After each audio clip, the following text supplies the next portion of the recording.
진행돼요? 알겠습니다. 예, 바로 책으로 가보시죠. 책 보시면 맨 앞에 재판의 전제성이라고 되어 있고, 이거는 중간에 위헌법률 심판과 관련해서는 대부분이 다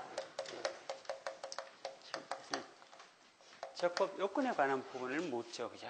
그래서 위헌법률 심판에서 적법 요건 충족되고 난 이후에 본안 판단, 이거는 결론이 위헌이냐 합헌이냐 이렇게 결론을 묻는 거기 때문에 이 적법 요건 단계에서 요구가 되는 특히 실질 요건, 형식 요건이나 아니면 대상 요건 같은 경우는 물을 일이 별로 없는 셈입니다. 왜냐하면 대상은 법률 혹은 법률과 동일한 효력을 가지는 것들, 동일한 효력을 가지는 것들이니까, 예를 들면 국회의 동의를 얻은 조약이라든지 아니면 일반적으로 승인된 국제법규라든지 등등, 아니면 긴급명령이나 긴급재정경제명령 정도이고, 형식적 요건이야 어차피 법원이 헌법적 관서에 제청을 해야 되는 거니까 법원의 제청. 그래서 이 두 가지를 물을 일은 별로 없는 셈입니다. 저희가 다 실질 요건으로서 재판의 전제성을 묻는 셈이니까. 그래서 재판의 전제성 요건이고,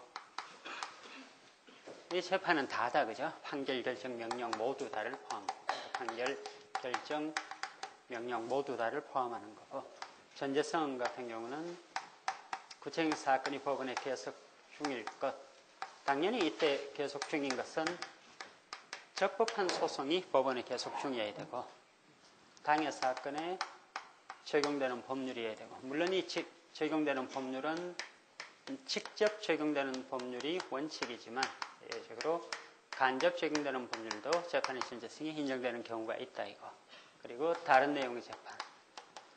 다른 내용의 재판은 다 아시듯이 주문이나 결론이 달라집니다. 주문 혹은 결론이 달라지거나 아니면 결론에 이르게 된 이유를 달리하거나 아니면 재판의 내용, 효력을 달리하는 경우나, 주로 이제 문제가 되는 것이 전제성 요건을 갖췄느냐가 주로 문제이고, 이거는 뭐 재판이 범주 속에 판결, 결정, 명령 모두가 포함된다. 그렇게 하면 되는 부분들입니다.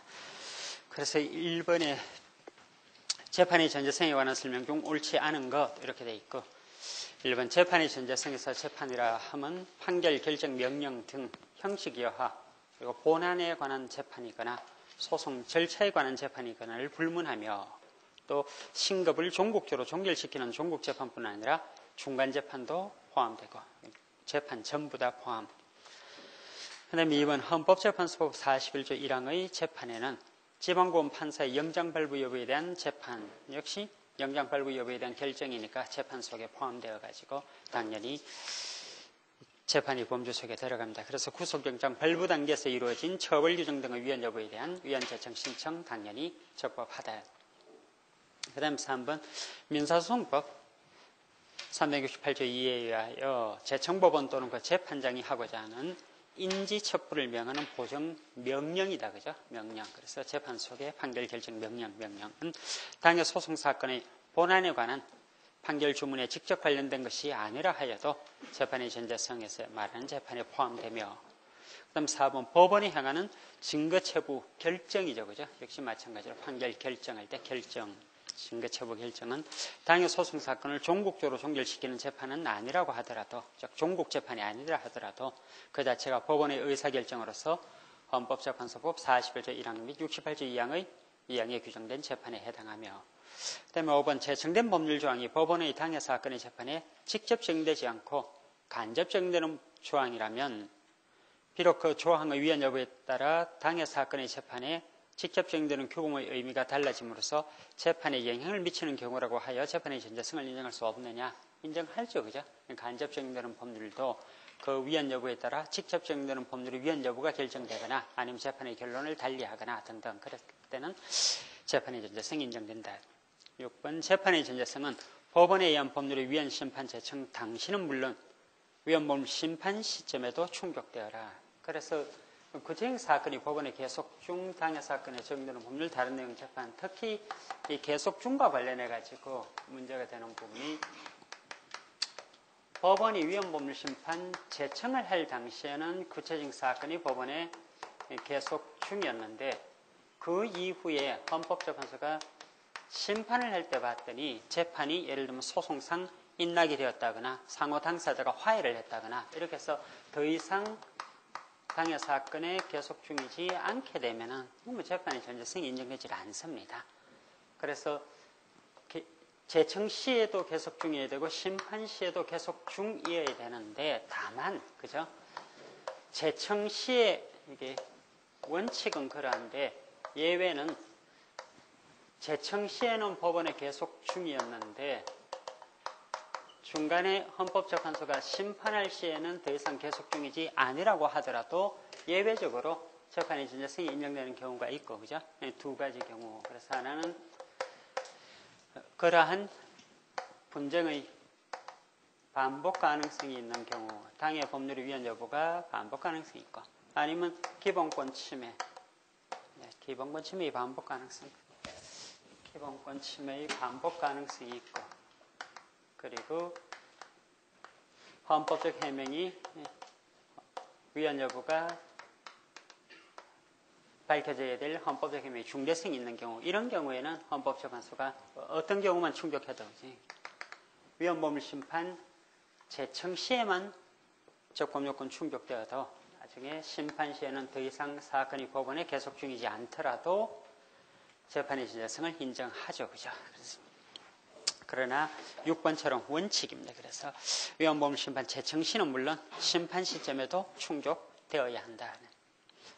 그 다음 7번 당해 사건에 적용될 수 없어 재판의 전제성을 부정하여야 할 것으로 보이는 법률 조항이라도 법원에 의한 해석이 확립되지 않아 그 적용 여부가 불명인 상태에서 검사가 공소장에 적용 법조로 기재하였고 법원도 적용 가능성을 전제로 재판의 전제성을 긍정하여 위헌법률 심판 재청을 한 경우 재판의 전제성이 인정된다. 일단 법원의 판단은 존중해 주죠. 그죠? 그래서 이 사건 같은, 지금 여기서 문제가 된 이 사건 같은 경우는 넘어가 해설 첫째줄 보시면, 이 사건 법률 2조 3호 및 제8조 제1항의 청소년 이용 음란물, 당해 사건에서 문제가 된 사건은 이 부분입니다.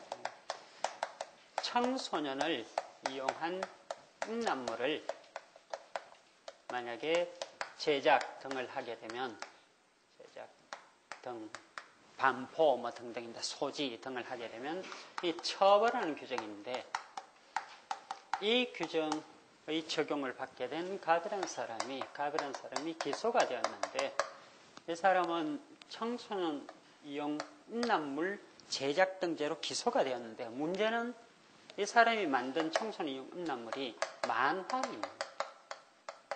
만화 주인공을 등장을 시켰던 겁니다.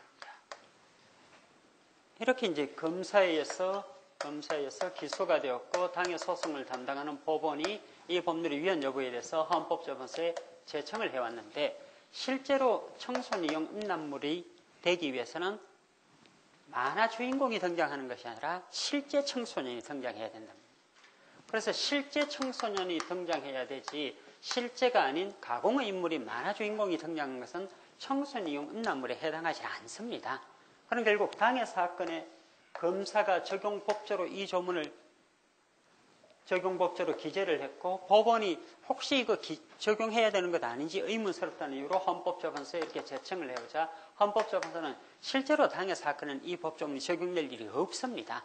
없음에도 불구하고 뭐라고 얘기를 하는가 하면은 검사가 적용법조로 기재를 하였고 법원이 적용 여부 때문에 고민을 해가지고 당해 사건에 적용을 하는지 여부가 의문스러워가지고 헌법재판소에 물어왔다면 우리 헌재로서 뭐라고 하겠다? 판단해 주겠다. 그래서 판단한 다음에 이 법률은 누구에게만 적용된다? 실제 청소년이 등장하는 음란물에만 적용된다. 따라서 합헌이다 이렇게 판단을 한 부분들입니다. 그래서 그때 나온 문맥입니다. 그래서 7번 그렇게 보시고 다시 7번 지문을 보시면 당해 사건에 적용될 수 없습니다. 없어서 재판의 전제성이 부정되어야 할 것으로 보인다. 그럼에도 불구하고 법원에 의해서 이게 실제 청소년에게만 적용한다는 그런 해석이 확립되어 있지 않고 검사가 공소장에다가 이 조문을 기재를 해왔고 법원도 혹시 적용해야 될지 모른다는 이유로 헌재에다가 제청을 했다면 헌재는 뭐라고 해주겠다. 재판의 진짜성 인정해서 당해 법률 위헌 여부에 대해서 본안 판단하겠다 그 얘기입니다.